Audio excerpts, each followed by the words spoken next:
So excited to be here with you today. I am so glad to be able to hop in here and talk about a subject that is near and dear to me, and that is homeschooling. If you're here live, go ahead and drop a comment down below so I know where you're watching me from. But let me tell you too what we're going to be talking about today. And I have my little notes off over here to the side because I love to talk about homeschooling, and sometimes I get off track because I have so much to tell you. So I'm gonna be looking over here at my notes a little bit, trying to tell you from my 20 years of experience what I know. But let me tell you the topic first. And also I want you to plan, we're gonna try to talk about 30 minutes or so, okay? So that way you can plan.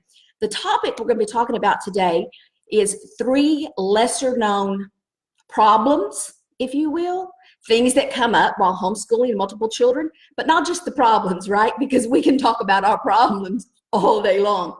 What we want to know are the tips, the fixes. So what's the cause and what's the cure? What are some things that are going to come up while we're homeschooling multiple children, right? Okay, so that's what we want to know. And so if you stick with me to the end, there are 3 questions that I'm going to talk about. 3 things that come up that sometimes we just hop into homeschooling multiple children and we're just like, oh, this is going to work out so great. This is going to be so wonderful. And we have problems. I'll tell you my story in just a second. Okay, here's the 3 questions. And then, like I said, the fixes, the technique, something you can use, something you can walk away from today and say, hey, you know what? I can implement that now. This has been way too stressful. It shouldn't be near this hard, right? Okay, so here's the question. Do we really need to teach our kids at the same time? We think that's what homeschooling multiple children really means, but is that what it really means? At the same time. Okay, so the second question is, what happens when one or more of our kids need attention? What do? You know, we can only slice and dice ourselves, right? So many ways. So what do we do when one or more of them needs attention? And then the next thing I want to tell you about is something that I encountered, and that is the comparison trap. No, I'm not talking about me. I'm talking about my kids. I did it. I did that to them. I didn't mean to. I had every good intention, but I didn't see what was going on around me. And so I want to point that out to you so you don't make the same mistakes that I did. All right, let me tell you just a little bit about myself first. I'm Tina Robertson. I've homeschooled for over 20 plus years. Like I said in the beginning, I've homeschooled from pre-K to high school and even some beyond now. And there's a lot that I want to share with you. I have a homeschool group that is called Homeschool Dynamics by Tina Robertson. Probably some of my peeps that end up being here. If you're part of our peeps, come on over. It's a closed group because we really like to talk about things without the whole world watching us sometimes, right? And I blog over at tinasdynamichomeschoolplus.com. Okay, that's enough about me. This is about you. This is about you. I want to give you some tips to arm you, and I want to give you some heads up to watch out for things that come up while homeschooling multiple children. Okay, so the first topic we're going to talk about is, do we need to school them at the same time? Okay, so here's what happened to me. Now, mind you, my first one was only about 5 years old, and I was homeschooling him. And then I added in my second child. He was only 3. But I mean, at that time, you know, you don't have any older kids. You kind of feel like you're gonna mess them up, right? You think, oh, I'm gonna mess them up if I don't do this right. So you just put a lot of pressure on yourself. I did. You probably do too, right? You put a lot of pressure on yourself to do this right. And we think we really have a handle on the teaching style that has been used from ages ago, the one-room schoolhouse, right? Where she gathered all the kids together of all different ages, and it just looked so easy to do, and they all sat there just all eager to learn, but that's not the way it happens, right? You know that. Well, my first day of adding in my second child, I had a complete meltdown. I mean, complete meltdown. And I called my friend Kelly. Now, mind you, Kelly's the mother of an only, but she was so sympathetic. And really, it didn't even matter if she was a mother of an only. She had some good tips to share with me. She said, stop Just, you've got this, see what you're doing differently, step back a little bit. And those things really did help, right? It really did help to prepare me for what I had ahead of me. But I just could not figure it out because I had them both sitting in front of me. I thought, this is only 2 kids. I don't know how these moms do it that have way more kids, right? I just didn't know. I was having a meltdown. So here's the tip. Here's what I want you to take away from this. It doesn't have to be at the same time. It doesn't have to be at the same time. This is what I mean. You are planning multiple lesson plans for one topic. That's a great use of your teacher time. It's a great use of your teacher time. Now, mind you, most of us want to start off teaching our children together. There's nothing wrong with that. But the point is, the whole teaching time does not have to be that way, and it shouldn't, because you have children of different levels. So your older kids are going to be ready to start on something sooner than the younger kids, right? Okay, so the key, let me just give you an example of how my day went. Just, we can use this as a topic, an example, so that you understand. Okay, so if we're studying the rainforest. All right, the way I would start my day is I would gather all my kids together because I wanted to foster that sibling relationship. I wanted us to gather time. I wanted us to have some of that time. That is a huge advantage to homeschooling all of your children together. And no, not all of the subjects that you study are easy to homeschool them together at the same time.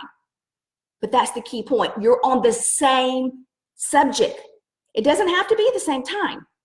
I just encourage you to open your day with everyone together at the same time. And the way we usually opened our day was reading. And no, it didn't have to be me. It was in the beginning when all my kids were little. But then after that, you can get your older kids to take over and to do some read aloud time. That really is a great way to foster that togetherness, to have a gentle start to your day. And that's what we did. We chose some kind of book that we enjoyed, a living book of some sort about the subject we were doing, whether it was science related or history related. And we just started, we opened our day by reading it together. But that's kind of where it stopped, because I learned something after that. And that's the third point I'm going to consider with you. And I'll tell you why I changed what I was doing. But what I want you to take away from this first point is that it's multiple lesson plans for one topic. That's a great use of your time. It's a great use of your time. Instead of children being on all different topics, and I just felt like I'm having a meltdown because there's so many things I have to prepare for. That's the sanity-saving tip for homeschooling all of your kids together. Just remember, not all subjects are easy to do. We can do that in another live. That's too much to take in right now. My point is not to overwhelm you here. I want to kind of break it down simple and just share these 3 things so that if you're having problems with them, I'll give you a fix for them today that you can change. Okay. I like to know when I'm studying a subject that I can prepare well for it as a teacher, right? Especially if your kids are young. As your children get older, they'll be able to add more things to it. But when they're young, then it is kind of our job to kind of feed them and lay the information at their feet so that they can kind of delve into what they like. So that's what I want to do. I want to prepare lesson plans. All right, so you have a middle kid, you have, I'll say a middle school age kid. Oh, let me just give you an example. Okay, so we have, say, a kid in 7th grade, we have one in 2nd grade, we have one in kindergarten. How do we plan? How do we plan? Here's the tip. Here's the secret. This is really good.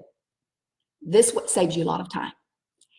Take the lesson plan. Oh, hey, Michelle. Glad to have you here. Welcome. Take the lesson plan of the oldest kid. That's right. Take the lesson plan or lesson plan for the oldest kid. And when I say take the lesson plan, see, sometimes we don't have the dollars to do everything we want to do, right? And we have to use what we bought in the beginning of the year for, for our school. We want to make our husband's money stretch. Or if you're a single mom, it's even more important to make what you bought stretch. You can. You don't have to use it the way that it says to use it. I talked about that in my last video. Curriculum is just a tool. It doesn't teach anything. You teach it. Your enthusiasm, your love for your kid, it should ooze. It should ooze. Your enthusiasm for learning, that's where it starts. There's nothing magical about curriculum. Now, don't get me wrong. I love curriculum. I'm right there with you if you go to buy it. I love it because there's always a new angle. There's always something we can learn from it. But it's you that are making it come alive. Okay. So the point I'm making is even if you have a textbook, you have one science textbook, or say, for example, you bought 3 different textbooks, 3 different levels, 3 different science books. Use the science book or lesson plan for the oldest child that you have. And this is why, this is the secret. It's much easier to plan down and down for another kid than it is to plan up. And this becomes especially important when your kids hit high school. When they hit high school, and you need to be sure that the level of what they're learning is high school level. You start your day out in a high school level. It's okay if some of the younger kids don't get it and they're kind of playing at your feet. It's okay. They're going to repeat that information. They're getting some of it. You and I both know, right? As much as people say, oh, kids have to sit still and they got to listen to everything we're saying. We're not, even if they're jiggling and wiggling and all this, they're really getting it. Hey, Shannon. Oh, it's good to hear about your progress. It's good to hear about your progress. I'm so glad you're here. So even if the kids are jiggling and wiggling, we know they're getting something. We don't have to beat them into submission. We don't have to tell them to set their straight jackets. We really don't. When I was teaching all of my kids, I had my youngest one. He learned, my youngest one at the time, he learned a lot different than the way I learned. I do like to sit still. I do like to pay attention. I like a lot of light. I have to have organization in my day. But this kid, he was at one end of the living room and he just literally rolled all the way across the living room while I was reading. I was like, I was about to have a meltdown. He wasn't having a meltdown because as soon as he sat up and I asked him, what did we read about? Blah, blah, blah, blah. He just told me everything he heard. Of course, now as he got a little bit older, I taught him to maybe not be so distracting to my other children that I had, that some did need a little bit quiet while they tried to learn. Okay. The point I'm making to all of this, back around to what I'm saying, is that use what you have.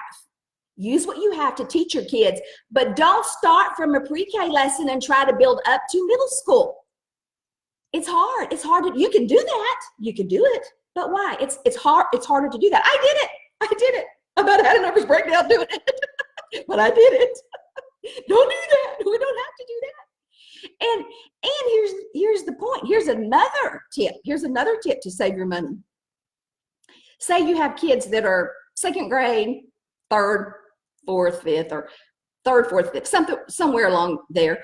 Try to think, what book can I buy? What lesson plan? What unit study?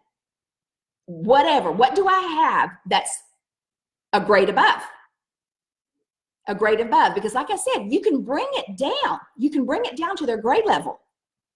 But here's the tip. If you have a grade above, you can probably get a couple of years of worth out of lesson planning from that one book. And it doesn't mean all the lesson plans are in there. No. It's just a framework. That is what curriculum is. It's a framework. Then you can build other things on it. You know, we have resources in our Facebook group that you can get. There's all kinds of resources that you can build. All you need is a framework. That's what we call a spine in homeschooling. So if you get one even a grade above your oldest child, you may get 2 years out of it. Depends on how fast they learn. That's another tip that worked for me too. All right, so back around to the first problem, number 1 that I'm talking about, and that is, it doesn't necessarily mean at the same time. How does that work? How does it work? Here's how it works. I told you I started my day by reading to them all together, right? We read chapter, or either I would have my oldest one read, it just depended. And we might read a couple more subjects. We may even do a little bit of art together. However, whatever the morning that you want to spend it, then it shouldn't really take that long. But I didn't keep everybody in the same room. And I'm going to tell you why. I'm going to tell you the problem I saw. But that's how we started. Then everyone kind of breaks off in a little group. They break off in a little group. And this is why, because it brings me back. It brings me to my second point, which is, what do you do when you have one or more kid that needs attention? We all have it, right? We all have a kid like that. Our kids that we need to give attention to. This is what you do. This is the rule of thumb. I've even seen seasoned and veteran homeschoolers make this mistake. They keep making the mistake. That first child does not rule supreme. No, he cannot. We do everything. We do the schedule. We can, and we make this mistake. We do it by that first child. It's natural. And most firsts, if they're like mine, and you probably experience the same thing. And of course, there's an exception to every rule, but most first have sovereign personalities. Do you know what I mean by that? Sovereign, they kind of rule. The day kind of beats to what they say, what they do, and they're kind of our go-to kid because they're the oldest. It's natural for us to put a lot of pressure, responsibility on their shoulders. But we also do that when we start our homeschool day. And here's the thing, they can wait. They're older. They can wait. The rule of thumb, start with the little one, the littlest. You beat your homeschool schedule. When I mean beat, I mean you roll. You roll by their moods, not the oldest king or queen. Sorry. Nope. Even when they come to you and they say, what do I do? This is how you solve that. Their day should be lined out for them.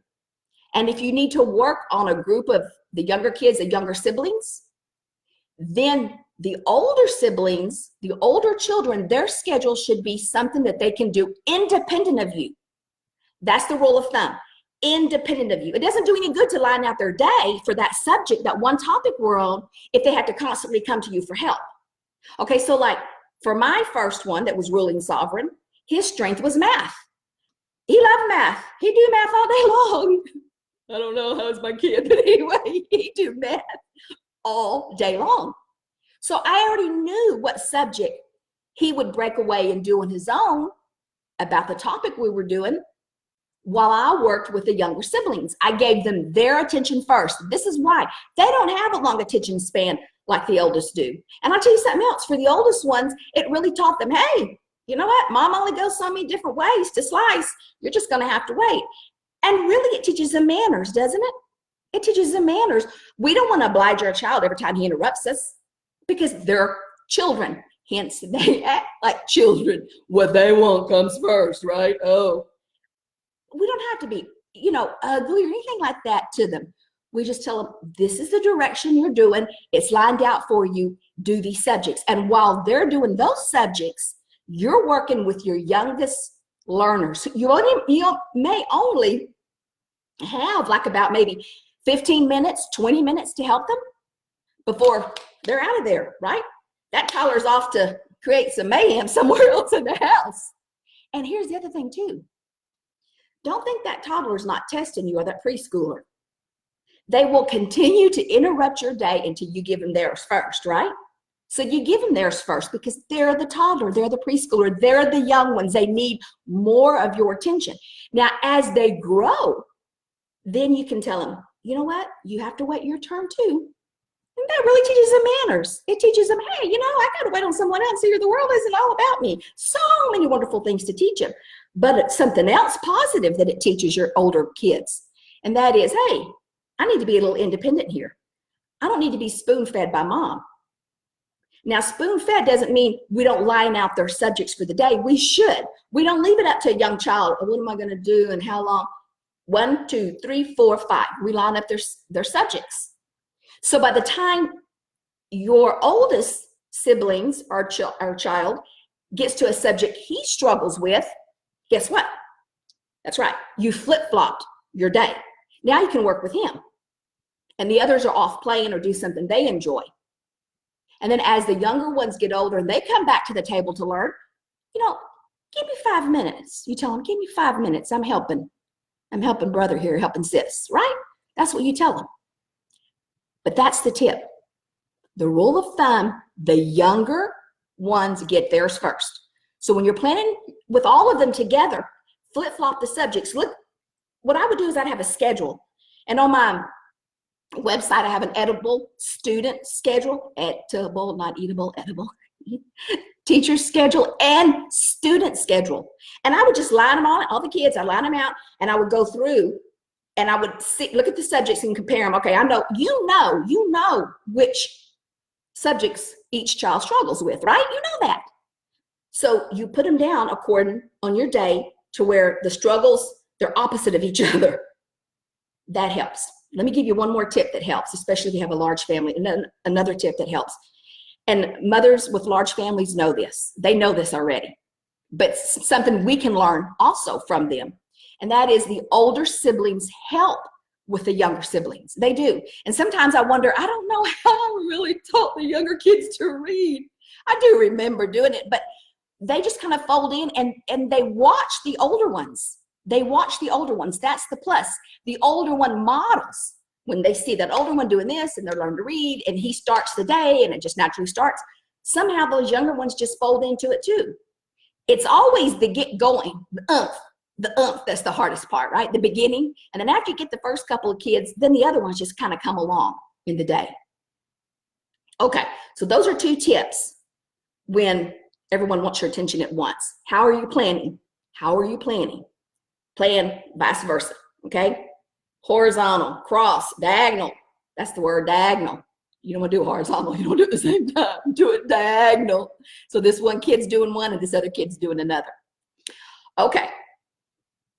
Here's the third thing I want to talk about. Here's something I did. Listen to this one because I didn't even realize what I was doing when I was doing this one. Oh, goodness. And we don't mean to do it as moms because we have every good intention of helping our kids. But it's the comparison trap. I wasn't doing it. My second kid was doing it with his older brother. Ooh, that hurt when I found out. I couldn't figure out what his problem was. He was real hesitant about when we're talking about a subject, getting up and talking to the family or talking to us, taking his part when he would recite a poem or show his drawing. And I couldn't figure out what it was. Oh, goodness. And then you have to keep yourself from crying when you realize, what did I do? Here we're homeschooling to give our kids the best. And I'm unintentionally doing this, having him compare himself to his brothers and to his older brother. So what he was doing was he was seeing how his older brother's drawing was a bit better than his. His math was better than his. It wasn't because he was better at it. It's just he was better at it at that age. Does that make sense? So by keeping my kids all together at the same time every day, I was causing harm. I was causing harm because my younger siblings didn't get their chance to shine, basically. They didn't get their chance to get up and prove what they knew and to not measure their drawings and their art by an older sibling. Does that make sense? Does that make sense? That's a trap. That's something we really need to watch out for when we're homeschooling multiple kids. So what can you do? What's the fix? What's the fix? Well, I mentioned it earlier. One of the fixes is, go ahead and keep them all there together at the same time, have your opening, however you want to start your day. And they don't have to know what you're doing. They don't have to know what you're doing. And most older kids love to go to their room anyway and my oldest one loved to go to his bedroom and do his math on his bed, right? So we have different parts of the house they can go to. And I always would tell them, okay, now, I tell my oldest, it's time for mom to work with the younger boys. He'd go play piano. He'd go do something else. Something where he wasn't there and he didn't shine, right? So the younger ones could kind of shine. They were closer in age. They accepted each other's work. It wasn't a comparison. Desi Jen, hey Jen, good to see you here. Yeah, from the start, he never did his math on the bed. He always did his math at the dining room table. But then as they get older, and even into high school, he did some of his, his work in there on the bed. But they also love coming to their desk and coming to the table we were at. It's funny how you homeschool from the beginning. They don't mind doing some in the bedroom, but then it's like they come back to the dining room table because they're like, where's everybody at? But that's the tip. That's the tip. Okay, so this is, and here's another one that you can do. You don't have to dismiss them always. You don't have to dismiss them. This is what I would do. I would only let the younger kids get up and recite the poetry or show their picture or their drawing. My oldest son never figured out what was going on. He didn't care. It wasn't his time. But I wouldn't make his time if he fussed about it, right? I'd have to just think of another creative way for him to show his when the time came. But when I saw that it was affecting, right, my second and my third one, when they were like, we don't want to do this because our drawing doesn't look like his. Our work doesn't look like his. Oh, I mean, I had tears. I had tears. I did. I'll tell you, I'll be honest. It was hard. What am I doing? Now, that didn't mean, okay, just leave all the, things that worked in the past, the one room schoolhouse tips that worked from the past. They're still tried and true today. Much more easier teaching kids all together than keeping them separated. Much more easier. So many more advantages. So many more advantages. Okay, so I would have, while my oldest one was still there, my youngest ones would get up, like I was saying, they recite the poetry, they do their art, they would explain back to me what they knew. Now here's another little secret insider's tip. Here's something else that worked. When you have your oldest one, because you want to model, you want your oldest one to be able to be used as a model, is the word I'm looking for. In other words, what he knows, you want your younger ones to know also. But you don't use anything visual, I guess is the word I'm looking for, visual, where they can compare and fall into a comparison trap. Look at his cell. He labeled, that's what he labeled his animal cell so much better than mine. Yeah, well, he's about 2 years older than you too, 2 grade levels above you, but they don't understand that. Kids don't understand that. So what I would do is have the oldest one, when we're getting ready to start a topic, whether it's the rainforest or the Civil War or whatever, I have him stand up because he was so excited now to tell all of us what he learned. And he would start the day by telling us what he knew. Okay, not showing us what he knew, but telling us. Do you see the beauty of that? Do you know where I'm going with this? Where am I going with this? Repeat in a natural way. Retention, repeat in a very natural, relaxed, fun way. It still fosters the sibling relationships. I'm not doing all the work. My oldest one is doing some of the work. And the way he explains things to the younger ones, they understand sometimes better than any way I would have explained. No, we didn't have to test because his constant telling back was something that the younger ones could grasp, they could understand. Now, flip it. What could the oldest one possibly learn from the younger ones? Do you see where I'm going? A lot. Why? This is why. Younger kids have a way of repeating things in a very simple way to understand. Sometimes our older kids miss that in their younger grades, right? They miss that. So they can, oh yeah, that's right. That's something basic to the subject. I got it now. And each kid presents information from his viewpoint, what he learned. When we did the rainforest, my oldest one was interested in microscopes and the scientists. What do you think the younger kids were interested in? Yeah, monkeys and the animals. You see, so what it does by each one of them getting up is they can kind of share with the other one what they know in a very relaxed way. Does that make sense? In a way that they could retain the information. Okay, so what I'm trying to say, look over here at my notes, like I said, is that when you use the oldest one, they're a good model. They model for your youngest one. Just watch how you're doing it. Pay attention to your kids, especially the younger ones, or this has happened too, or you may have an older one that struggles with issues and the younger ones, right? They're comprehending and you're like, oh goodness, they're comprehending. So you don't want to make the oldest one feel less. So just watch how they interact with each other, because you don't want to do anything to cause emotional stress. I know you don't. I was the same way. We don't do it intentionally. And so that is the third thing really to watch out for. Okay, let me recap what I talked about here. First, my first point. Here's the secret. We don't have to teach all of them together. We don't have to teach multiple grades at the same time. It's multiple lesson plans. You know what? Something else I want to tell you too while I'm thinking about it real quick. And you know, it's not my style to roll. I don't roll this way. It's not my style. I don't roll by putting down public school. But what I want you to know, but also I want you to know, is that I do firmly believe in the one-to-one tutoring that homeschool offers. Firmly, without any doubt. It is the best for every child if you can do it. There's always factors that we don't need to stress ourselves to go there. But I believe the approach to teaching our kids one-to-one, hands down, is the best approach for every child. And this is what I was going to tell you. This is what I want you to remember. This is what I want you to remember. When you have multiple lesson plans on any subject, 2nd, 4th, 7th in high school, not only do your kids become a master of that subject, but you do as a teacher. If you think about it, a public school teacher spends a whole lot of time on one grade level, or maybe a couple of grade levels if she's changed in her career. But just think of the information you get and how you're empowered when you go from pre-K to high school on the subject. That's powerful. And your kids come away with the same information. So you just remember that if you feel a little bit stressed. Not kids at the same time.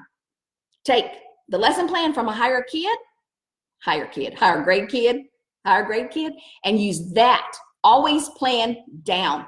That's the easiest. You can plan up, but it's better to get a book that's a higher level than your kids, or get the book that's the highest grade level of the kid that you have, his books, and use that to plan down for the younger ones. And I'll talk more too in some other lives, specifically the details, because I roll that way. I love the details. Don't just say, oh, go along and do this. I hate for that. I want to know how to do it, how to do these things. And that's what I'll be sharing with you too, some more of those tips. The second one, to recap what I'm saying, is when you're teaching your kids, you make sure that you're scheduling diagonally.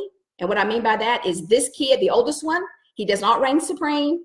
You do your schedule by, the rule of thumb is by the youngest kid. That oldest one cannot rule supreme.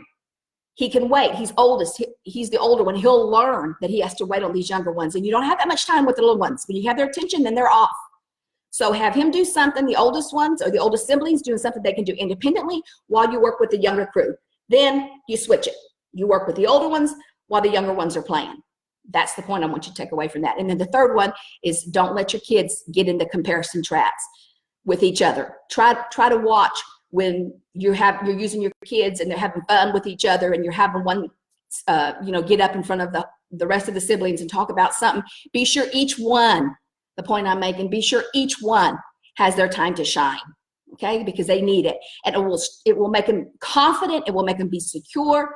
And it took me a few years to work on the one kid that was insecure, but I can tell you to this day, he is a very confident adult. But it almost took me, a little while to get over what I was doing to him. I didn't realize it. You just kind of naturally fall on that first one, and they just show all their work, and you don't realize how it's really affecting the younger siblings. Make sense? All right. Okay. Appreciate you hanging with me here to the end. I know you can walk away with some tips from this. If you have some questions, leave them in the comments below. Remember to join me over at Homeschool Dynamics by Tina Robertson. It's a closed group. You can go to my website, Tina's Dynamic Homeschool Plus. I know. I was trying to make the name as long as I could, right? When I started, I wasn't really. I just wanted to embrace everything that I was passionate about. Thanks for being here, and we'll talk to you next time. Bye, y'all.